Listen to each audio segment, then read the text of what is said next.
Hey, what's going on, boys? It's Tuhu. Silverwolf's finally here, and after $1,000, an E2 Yanqing, a small Chinese space dragon lolly who will now most likely carry the fuck out of my future MOC runs, and an extra copy of Bronya's Light Cone that I really didn't need, I'm here to tell you how to play definitely not Bronya. Quick disclaimer that this guide will have that the other guides that I made so far don't. I made the Tingyun and Bronya guides after basically the past month of playing them non-stop, since they were part of my main team up until this point, or in other words, I made them with a reasonable degree of confidence that I knew what the fuck I was talking about. However, Silverwolf is, at the time of this video recording, barely a day old or two in the game, and there's still a lot I gotta learn about this character, so there will be things I miss or get wrong about her simply because we haven't had enough time playing her yet. As such, this guide is basically a first impressions video and a guide together, and I encourage y'all to watch other videos and dig around for more info about Silverwolf wherever you can if you're deciding on whether or not to roll for her over the next few weeks. Anyways, back to the gamer girl, and no, she's not gonna sell you her bathwater, you frickin' degenerate. Silverwolf is a 5-star Nihility character. My past two guides were both on Harmony characters, whose job is to buff their team mainly with attack buffs, but Nihility characters are the polar opposite, in that they support the team by sabotaging enemies with debuffs instead, and do some damage to them along the way. The TLDR of the video is this: Silverwolf is now the best Nihility character in the game with some of the best debuffs in the game, which includes the potentially game-breaking ability to force a new elemental weakness onto an enemy that is unique to her. So this means that just like this timeline's Bronya, Silverwolf can be put into any team to support whatever DPS you want and allow you to brute force anything you want. As always, let's take a look at her stats first. Silverveil has 1047 HP, 640 attack, 460 defense, and 107 speed at level 80. Right away, the stat that stands out to me the most is her attack, because it's the exact same at Selly's at 640, so the option to build her as a DPS is there, but we'll talk about that in more detail later. Her other stats look okay. 1047 HP and 460 defense means that she's not as flimsy as Tingyun at least, but she's not exactly a support juggernaut like her other self is, and 107 speed is middle of the road, giving her the options of speccing into either DPS or speedy support depending on what you're looking for. Silver Ash's skill is called True Silver Slash. Sorry, I mean, allow changes, that was a different game. This skill has a 75 to 90% chance, scaling from levels 1 to 15, to force an additional elemental weakness onto an enemy that matches one element that your team has for 2 turns. When it does, it also reduces its target's damage resistance to that element by 20% for 2 turns, same duration, but if that enemy already had that weakness, it doesn't get this 20% debuff. Each individual enemy can only have one new elemental weakness applied like this, so if Silverwolf uses her skill again on them, she can't force them to have 2. Instead, what will happen is that her skill will re-roll a new elemental weakness for them and apply it to them, though keep in mind that it could be the same one as before. Lastly, this skill has a 100% base chance to reduce its target's global damage resistance by 7.5 to 11.25% for 2 turns too. Oh, and by the way, it also deals 98% to 245% damage to them. There is a ton to unpack about this skill that the description alone doesn't tell you in-game. Starting with the elemental weakness application, it's chosen randomly from all of the elements that your team has. Not only that, but every different element present in your team is weighted equally when this skill is used. So for example, in my main team of double Bronya, Selly, and Natasha, which has 3 elements in it, it'll be a 33% chance that Silverwolf's skill will pick any one of them. And if you have 3 characters of the same element, allow changes will have a 50-50 chance of landing either of those elements onto a target. In other words, short of running a full mono quantum team, the number of characters who are the same element doesn't mean that Silverwolf's skill will favor numerically higher elements, because the skill will always choose equally between all of the different elements present in your team. Next, where the game's description says if the enemy already has that type weakness, they won't get the 2-turn damage resist debuff, this applies specifically when an enemy naturally has a weakness that Silverwolf applies to them from her team. But against an enemy who receives a new weakness as intended, this skill does in fact refresh the 20% damage resist debuff if Silverwolf rolls the same weakness twice in a row. ガツンとくるやつでいこう。しつこい。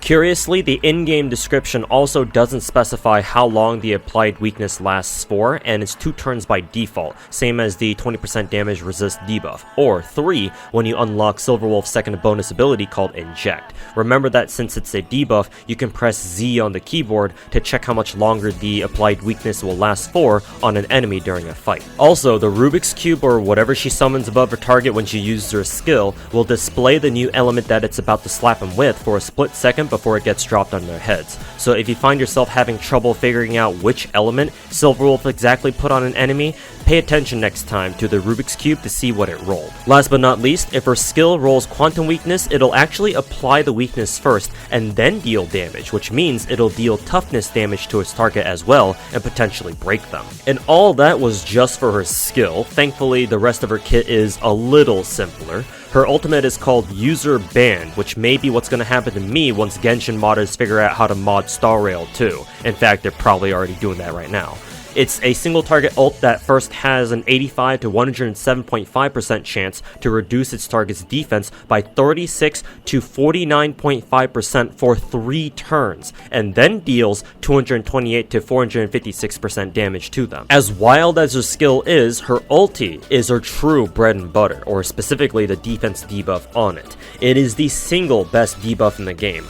I can't actually think of a better debuff than that outside of like simulated universe stuff. Not only is its raw value ludicrously high, but remember, it's a defense debuff. It's not the same as a regular attack buff, so the game calculates it differently and gives you more damage out of it. For you Genshin players out there, this is the same as the defense debuffs that some characters like Lisa, Klee, and Ayaka can put on enemies too, and defense debuffs in Genshin are rare for a good reason. Silverwolf's talent is awaiting system response, and every time that she attacks with anything, be it a basic skill or ult, it has a 60 to 78% base chance to put a random debuff from a pool of 3 onto her target for 3 turns. The possible debuffs are a 5 to 12.5% attack debuff, a 4 to 10% defense debuff, or a 3 to 7.5% speed debuff. By itself, this is a nice little addition to Silverwolf's role as a debuffer, but it's her E1 that really puts it to use, as we'll discuss later. Her technique is called Force Quit Program, which is almost what I did when I got spooked by E2 Yanqing while rolling for Silverwolf. She blasts an enemy in the face with a shot from her gauntlet that she probably stole from Thanos at some point, and when the fight starts, all the enemies take 80% of her attack as damage, but more importantly, they all take toughness damage even if they didn't have quantum weakness, and if they get broken like this, they get inflicted with quantum break as if they did have quantum weakness. This is an insane technique. Not only is it a great choice against trash fights, but it even helps in elite or boss fights where your team doesn't have an offensive tech to kick off a boss fight with, and you'd like to get a head start on breaking the boss's toughness meter right from the get-go. With all this in mind, her ability leveling priority is her ultimate, then skill, then talent, then basic in that order. Leveling her ultimate increases the defense debuff it has, as well as the base chance that it lands, whereas the most important perk of her skill is just the extra elemental weakness application, which doesn't scale with levels except for, again, the base chance that it lands. In fact, technically you can level her skill and talent equally after you prioritize leveling her ultimate, of course. And for the bonus abilities in her trace tree, unlock Inject,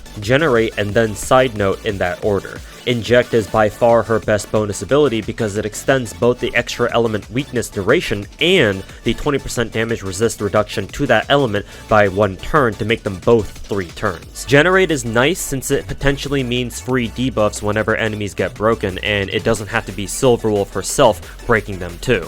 And the extra turn makes it easier for her to use her E1. And Side Note is probably the least impactful one because it's the most conditional, but at least it's got synergy with Generate to make it more useful. As a side note, no pun intended by the way, any debuff in Silverwolf's kit that says base chance means that her own effect hit rate stat will increase that base chance. This is why, as long as she has enough EHR, you don't need to worry about her debuffs not being guaranteed on their own, because her own EHR stat will pull them up over 100%.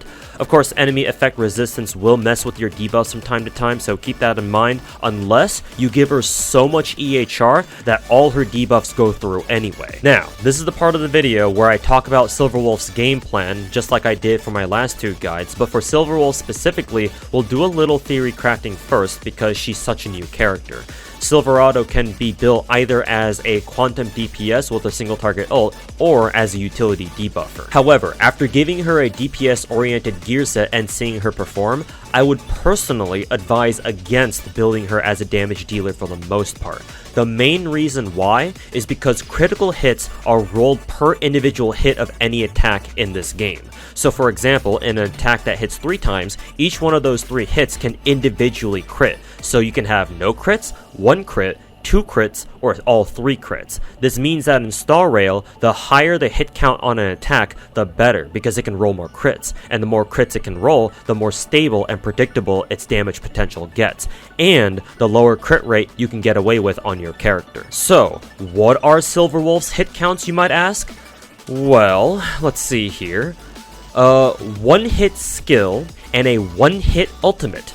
But her basic attack has 3 fucking hits on it, mihoyo, what the fuck? Now, full disclosure, I don't have all of her trace tree unlocked yet, namely the bonus stats like the extra attack and quantum damage boosts. When I do eventually unlock these, maybe together, they'll make a difference and help Silverwolf's DPS feel a little more consistent. But because her skill and ultimate are both single hit, she naturally demands very high crit rate to make a DPS route work, or just to make her damage feel at least somewhat decently consistent to begin with. So like 60 or 70% crit rate to start, and clearly my Silverwolf just doesn't have enough. And that's the thing, because she demands a lot of crit rate, it's gonna be very tough for most players to build her like a DPS. I mean, Silverwolf is, nihility, not hunt after all. Compare her to Selly, for instance, right? Because Selly is hunt, she has free access to cruising in the Stellar Sea, for example, which gives crit rate, and you can S5 it for free too for even more crit rate. And unless there are other Nihility light cones that do this, Incessant Rain, which is the light cone that came out with Silverwolf, is the only one that gives crit rate in the Nihility path. If you are able to give Silverwolf a high CR, then hey, the more power to you. It's just that the hard part is getting that much crit rate in the first place, because outside of her own 5-star light cone, you gotta get all your CR stats the hard way by getting lucky with your relics. And you know what? Not all of us can be OK Code and is 100% crit rate Miko. Or actually, you could just wait for the free copy of Yukong whenever we get her in 1.2 or whenever, I guess. Yeah, I guess that works too. In any case, I do hope that I'm wrong about this, that it'll turn out to be easier than I say it is for free-to-plays to build DPS Silverwolf, but until then, for most of you, you should build her as a simple utility debuffer, not a DPS. And because of the nature of building DPS Silverwolf, relying on lots of crit rate substat rolls, I would advise full committing to support substats like EHR and effect res, so that way, gearing her up should be a lot easier. Alright, now let's talk about SS Sniper Wolf's game plan, which surprisingly remains relatively the same whether as a DPS or utility. She first puts quantum weakness onto whoever she or your DPS wants to ult, and once you get the right weakness, you dump your ults onto them as many times as you can until the elemental weakness expires. If your Silverwolf's a utility, make sure to use her ult first before your other DPSs. Let Silverwolf hog the skill points first until she gets the right elemental weakness for either herself or whoever your DPS is. Once she gets it, then let your DPS hog the skill points, and after she's ulted, Silverwolf can kick back and generate SP with her basics until she needs to reapply the right elemental weakness. For how strong of a utility ult it is, it only costs 110 energy, and she can build her ult back up even faster with an ER rope too. Note that the defense debuff on her ultimate does not stack, and I'm fairly certain that follow-up ults don't refresh it either. That being said, her low ult cost means that she can get it back pretty quickly, so throwing out another ult onto the same target for some extra damage probably won't hurt. And because she's a skill point generator for your DPS with her basics, she's constantly applying debuffs onto enemies with her talent, which sets herself up for her E1 for even faster ults if you have it. Honestly, pretty simple for a character with possibly the most complicated skill in the game so far. Oh, and one last thing I should mention here. If an enemy has multiple lives, each time they lose one, they automatically remove all debuffs from themselves. You can see this in the Mara-struck soldiers, for example, and in Simulated Universe bosses when they're transitioning from phase to phase. So if you finish one phase with Silverwolf's ult, the boss won't have the defense debuff at the start of the next phase, so you have to use her ult all over again. Let's talk light cones. Incessant Rain naturally is her best light cone, especially with that free extra crit rate that it gives. But right now with her event, you can get Tutorial Mission and S5 it for free, and it should be her second best one and the best 4-star light cone option by far. Tutorial Mission is literally built for free-to-play utility Silverwolves because not only does it buff her EHR by 40% at S5, but it also gives her 8 extra energy every time she attacks anyone with a defense debuff. Not only does her ult put a defense debuff onto its targets, but remember that one of the debuffs that her talent can slap onto enemies is also a defense debuff. So in case your gamer girl needs some energy ASAP, check if any of the enemies on the field have a defense debuff so that she can smack them real quick and get her ult faster that way. Oh, and I almost forgot, that 8 extra energy perk makes her E1 not as important to get and makes E0 utility Silverwolf perfectly viable, so Tutorial Mission is truly the people's light cone. Welt's LC, in the name of the world, is a DPS light cone, so if your Silverwolf has high enough crit rate, this isn't bad technically, though the skill damage buff it has isn't as efficient on her. I think the only 4-star LC other than Tutorial Mission that's worth considering is Resolution, since it gives her a third way to apply a defense debuff onto enemies, and the base chance for the defense debuff should be affected by her EHR stats. All the other 4-star light cones have something to do with like DOTs or damage, and the 3-star light cones aren't worth it on Silverwolf, so I don't personally think that they're great choices, especially not when everyone right now, at the time of this video recording, should get Tutorial Mission S5 for free. Alright, for the moment you've all been waiting for, Relics. If you insist on building your Silverwing as a DPS anyway, then 4-piece Quantum, naturally. Otherwise, for a utility Silverwolf, 4-piece Musketeer for the extra speed buff. And if I recall correctly, our next 2 Relic sets in future updates are an HP set and speed set, and so I think you can run 2-piece HP and 2-piece speed as well, since the extra HP can make her harder to kill. The extra speed's what's important though, the other 2-piece set can be whatever you want. And for her ornament sets, Pan Galactic works best for DPS Silverwolf, but it also works for a utility build too, since it gives extra EHR, 10% to be exact. Otherwise, Sprightly or Fleet are her other options, either for the extra ER and faster first action, or the extra personal HP and team attack. If you're a madman, you can even give her the Bellabog set of all things, since she's probably one of the few characters in the game who would even be able to use the secondary effect at all. For main stats, speed boots for utility, so she can go first and start rolling for the right weakness for your DPS, or start charging her ult to use first before your DPS's ult. But honestly, I bet there's an argument to be made here for keeping speed boots on a DPS Silverwolf too, because of how strong her ult's defense debuff is, and the faster you can charge it back up to use it again, the better. So that's what I'll recommend for a DPS build too. Crit rate body piece for DPS, absolutely, you'll need all the crit rate that you can get. And for utility, EHR body piece. You might think, well, hold up, doesn't that mean with S5 Tutorial Mission she's gonna have like over 80% EHR already? Isn't that like overkill? Well, it is for most fights, until you get to Memories of Chaos, and then you realize, wait a minute, all the bosses in the higher MOC floors have insane effect res, so there, you'll probably need all the EHR you can get. Quantum damage boost, or at least attack percent planar for a DPS build. Utility Silverwolf doesn't really care about her planar, so that's more or less a free slot, making it easier to give her a full 2-piece ornament set of your choice. If nothing else, you can just give her an HP percent planar to make her as thick as Bronya, so you can go make a Bronya sandwich with Selly in the middle or something. Attack percent link rope for DPS, or energy regen rope for either utility or DPS, since again, the faster Silverwolf gets her ult back, the more she can abuse the defense debuff on it. For substats, crit rate, crit damage, speed, attack percent, and effect hit rate for DPS, and effect res, effect hit rate, and speed for utility, maybe even break effect for good measure. All of of Silverwolf's Eidolons are hugely impactful. Her E1 makes it ludicrously easier for her to spam her ult by refunding her up to 35 energy, especially with her own Incessant Rain Light Cone that just adds another debuff called Ether Code, because why the hell not? And also, remember that her ult only costs 110 energy, which is one of the cheaper ult costs in the game. And her talent just shoves even more debuffs onto enemies to help Silverwolf cash out on her E1 even more. Her E2 is a global permanent 20% enemy effect res debuff, which not only makes her own debuffs easier to land, but also the rest of her teams if they had debuffs of their own. And I assume break effects also count as debuffs. One question that I do have that maybe some of you guys in the comments can answer is if this 20% effect res debuff is additive, as in it straight up lowers an enemy's base effect res by 20%, or if it's multiplicative, as in it's only 20% of their base effect res.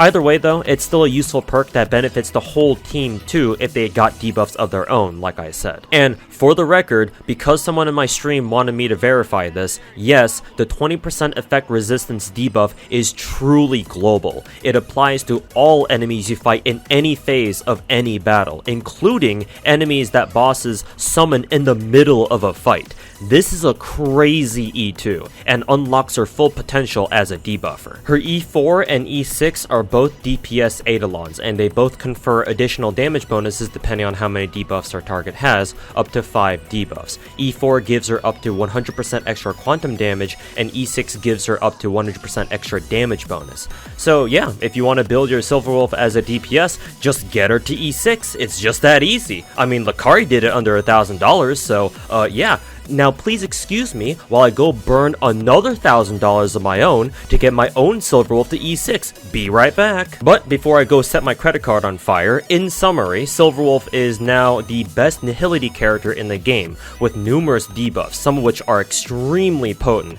like her extra weakness application and the enormous defense debuff on her ult. The extra weakness application on her skill is up there with Bronya's instant ally turnover on her own skill for being some of the most game-breaking abilities that we have, and true to her E5 name, Silverwolf can just straight up let your teams brute force their way through fights with it. She's best used as a utility debuffer, but while I wouldn't recommend this, you can legitimately use her as a DPS instead if you get lucky enough with the Relic substats, or just get her to a high enough Eidolon level, preferably both.